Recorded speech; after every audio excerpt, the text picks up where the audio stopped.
विजु पट्टनायक कल्याण मंडपटारे पाला पौर परिषद पक्षर स्वायत्त शासन दिवस पालित। गजपति जिला पालाखिंडी स्थित विजु पट्टनायक कल्याण मंडपटारे आज पाला पौर परिषद पक्षर स्वायत्त शासन दिवस पालित हो जाइछि।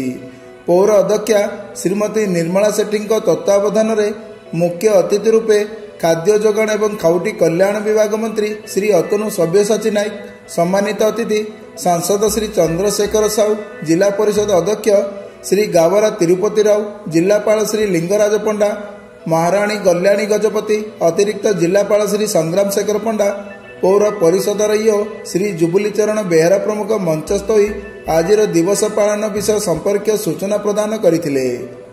एही अवसर में अतिथि माने निज वक्तव्य सहरर विकास में विभिन्न परियोजना संपर्क में कहिथिया बेले स्वायत्त शासन दिवस में पाला पौर परिषदर समस्त जनसाधारण और पौर कर्मचारी मानकु शुभेच्छा जणाइथिले।